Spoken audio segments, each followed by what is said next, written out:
Hello again, I'm Greg. The death of God. The very phrase is still somewhat jarring. Um, there is, of course, in the traditional sense, that a being such as that could not possibly die. It is infinite and, in some ways, inexistent. It has never come into existence in the way that mortal consciousness understands it, and thus could never thus depart from it by definition.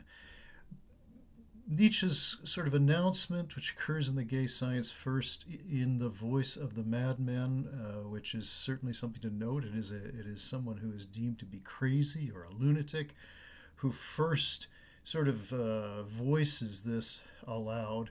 It's a bit of a fait accompli. We're generally discursively thinking about the death of God somewhere in the early 18th century, not in the latter part of the 19th century. We're thinking about David Hume, we're thinking about the Lisbon earthquake and the beginning of the Enlightenment, and the sense that the old discourse, the medieval discourse of transcendental metaphysics, is slipping away. Okay? We have the rise of science in the previous century, we have the conquest of explanatory, discursive territory. Science is winning from religion. At the same time, and even in our own time, okay, the ultimate questions of existence are not necessarily scientific questions alone. Okay?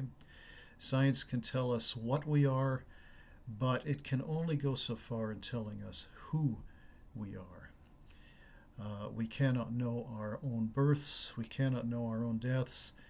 There are kind of ultimate things, at least from the perspective of finite consciousness, that elude the explanatory kind of methods and the explanatory frameworks of the sciences. So, what are we to do with all of that, right? I've once, long ago now, written that we live in the time of the afterlife of God. That phrase is an interesting one. One, why would we sort of continue to grant ourselves a sense that, well, this life isn't necessarily all there is? We don't have any evidence either way. Why sort of grant us that out as mortal consciousness and then sort of deny a God or God that same out, if you will, in that God might be dead, but God still exists in some form. Okay? So the afterlife of God is a conception that is perhaps of historical interest or discursive interest. Beyond that, the resonances of Nietzsche's early proclamation are something that was disturbing to him as well. After all, Nietzsche was the son of a Protestant minister. He was not a fan of Darwin, even though he recognized that Darwin must be correct. This was a disaster in Nietzsche's mind. The truth of evolution was something that was devastating to the conception of humanity. Okay? So remember that it is not in the 1859 book Origin of Species that this link is explicitly made. We have to wait until 1871, Darwin's sort of other major masterpiece, if you will, The Descent of Man. That is when he belatedly sort of says right out that, okay, you know what, humans are no different than the animals. We've all evolved, and we're all evolving in the same way from the same organismic processes, which were, to a certain extent, unknown to Darwin, even at the point of his own death, okay, only to be discovered and rediscovered later on. Okay, that's a famous sort of lacune in the history of science, that Mendel's understanding of genetic mutation and genetics in general was not known to Darwin. So the mechanism, the very mechanism of evolution is present. It is known, but it's not. It doesn't have any notoriety. And in this, Nietzsche, of course, is reacting too. He, of course, also isn't aware of this other aspect of the new idea. But even so, it changes nothing. There's a sense that evolution has finally put the last nail in the coffin of the old idea of humanity as a creation of Godhead. And with God's death, Nietzsche says, can man's not be far behind? Okay? However we want to take that, By August 1914, there is a sense of apocalypse in the European mindset. The old age is completely destroyed by the First World War. And we are after that, into the 20s, we are into our own time. This past century is recognizable to us. We can see that in the early films, the sort of so-called golden age of Hollywood. Even though many of these films are still in the silent mode, those from the 1920s really up until 1928, 29, we find them recognizable, right? There's suburbs, there's houses, there's cars going around, there's cities, and the pace of life is recognizable. But if you watch film made from before the First World War, in the Edwardian period, these are very early films from 1895, say, to 1912, that world looks quite alien. Okay, the pace is much slower. The kinds of gear and clothing and the daily round seems just a little bit alien to us. Okay?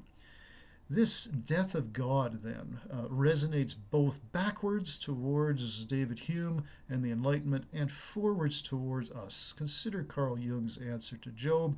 Consider many popular music lyrics. One that comes to mind that is equally jarring is Emerson, Lake and Palmer's "Why Did He Lose 6 Million Jews?" These statements are stentorian. They're meant to sort of give us an elbow in the ribs, if you will, in the same way that the madman in the gay science is saying, hey, you may think I'm crazy, but you know what?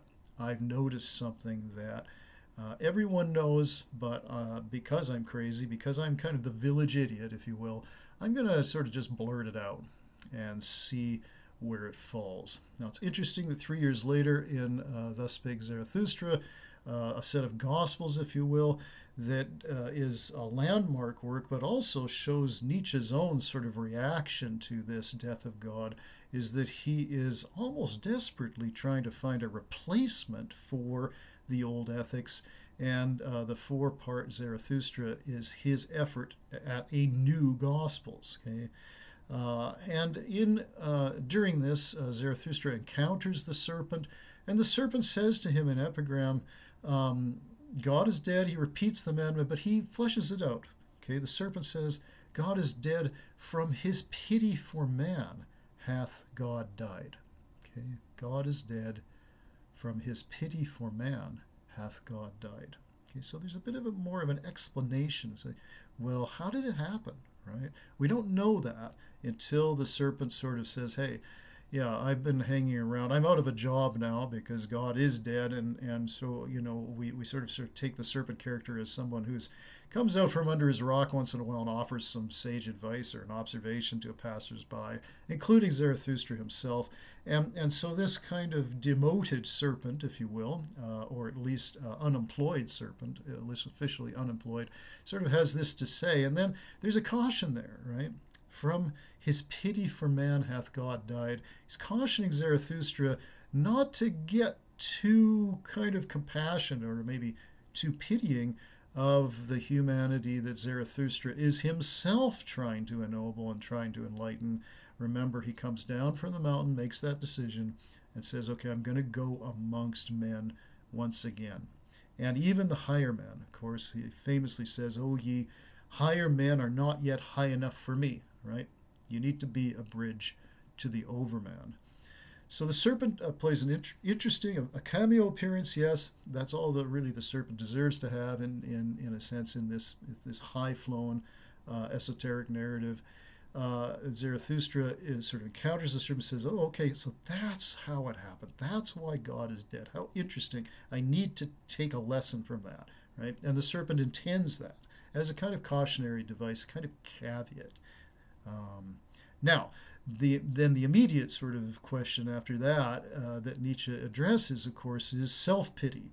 And that, as we know, even in our modern psychology, is something that can be very damaging to us, not only in terms of self-esteem, but just in terms of how we understand others looking at us, our self-perception. If we're going around sort of feeling sorry for ourselves all the time, then other people are going to get tired of that pretty quickly. A famous line in a popular novel a commercial novel, which is set from a different cultural perspective, has a Chinese character thinking about the Western God, the Christian God, and she says, "What kind of God hangs around just listening to people complain all day?" Right. So this is a very different kind of cross-cultural perspective on Western Godhead, and it's amusing, of course. But there's a sense that it's something that the serpent himself could have said. But then the serpent uses human self pity and human complaint and tries to take advantage of it, right? So the serpent is, at least when he was still employed and when God was still alive, the serpent is like, yeah, yeah, complain away, and I'll offer you something to, and tempt you and say that, okay, yeah, I can fix that for you, if you know what I mean, right? So the serpent was traditionally always looking to make the person an offer that he or she couldn't refuse. But by the time of Zarathustra, after the death of God, the serpent is out of this job and no longer is attempting to do that, but rather it's like, okay, yeah, you want to replace the Christian ethics with something new, something that modernity can aspire to, become the bridge to the overman. Remember Nietzsche's somewhat sexist comment, which is also his highest compliment of women, is "May you be the mother of the overman." Okay, so this is something that's very Victorian, and I think that we can sort of pass that by and say no. Women have just as much chance of actually becoming the overman as a man does, as a male does, and yet the timbre is there. Nietzsche is still a preacher's son, right? He's still sermonizing. He's still thinking, okay, the old ethics is gone, the old God is dead, the old God of morality. What are we going to do about that? We can't hang our hats on Charles Darwin. We've got to find something better than that. And Nietzsche's answer, of course, is Thus Spake Zarathustra, Beyond Good and Evil, Twilight of the Idols, On the Genealogy of Morals, and all of these sort of legendary titles that come after the gay science and its kind of fatal pronouncement. Okay? So when we're thinking about the death of God, think about inexistence, think about the sense that Nietzsche himself was very disturbed by this, perhaps more so than any thinker since. Carl Jung would be another candidate for that. And then also this sense that both Nietzsche and Jung were worried that their publications would garner just this vast reaction, right? The Antichrist, for example, wasn't published till 1895. Jung's answer to Job was delayed in its publication, and Jung was worried about the reaction. Well, in fact, there was no reaction to either of those texts, which underscores the very point that the discursive sense, our general waking sense about this question, which is discursively more of an 18th century question than a 19th one, or a 19th century one, and certainly not a 20th century one. All of these things, right? And this is linked into another sort of sensibility where Gustav Mahler looks back at Goethe's famous, we would want to call it a YA novel today, The Sorrows of the Young Werther. In its original edition, where Werther, of course, commits suicide, many of the young readers, young women, young men who read it, also killed themselves after reading it. This is kind of every parent's worst nightmare today, the moral panics around metal music and other kinds of things like that. And it actually happened back in the 1820s, 1810s, so much so that the publisher asked Goethe to rewrite the ending, which he did. Goethe, of course, was appalled at these deaths, and so he rewrites the ending, and even though Werther and his girl go through all kinds of sorrows, in the end it's a happy ending and they live on. That's the second edition, right? Mahler, of course, is very aware of this kind of folderol in the history of aesthetics, and so when he writes The Song of the Earth, Das Lied von der Erde, he prohibits it from being performed. Okay? He writes this huge work that we know well today, And in his lifetime, it is not performed. Several weeks, several months after Mahler dies, Bruno Walter, of course, issues the first performance. And as far as we know, nobody killed themselves afterward, which was, in fact, Mahler's fear. Mahler said, anyone who listens to this work is going to want to commit suicide. Okay, it's that kind of heavy, it's that dark, it's that depressing. We have no idea now, of course, over the past century or so, 110 years, whether people listening to this particular Mahler work have killed themselves because of it, but there's no evidence that anyone has. Okay, so people worried about metal music, take heart. There is a sense that there's other factors involved in suicide, whether it's teen suicide or adult suicide, and we can learn that from both the experience of Gustav Mahler and his fears, but also the fact that indeed there was no such reaction to these great works, whether it's Nietzsche's Antichrist, Mahler's Song of the Earth, Jung's Answer to Job. And then we have to go all the way back to Goethe to say that, oh yeah, here's this YA kind of romance novel, if you will. And then it has this very depressing ending. And then these young readers identify with it and then actually kill themselves. But even there, most readers of the first edition of The Sorrows of Young Werther certainly did not kill themselves. The vast majority of them did not. So there are always other factors. Okay? Case in point, the death of God. There are other factors to be considered. It's not just unbelief. It's not just demythology. It's also the sense that if this being in our imagination, this being that we have created and may have also created us, depending on your point of view, has a number of guises of being itself. Okay, in existence, and afterlife. So there may be more to this story to come, more to be written about the death of God. It's not as final and fatal a statement as we've been led to believe. Thank you.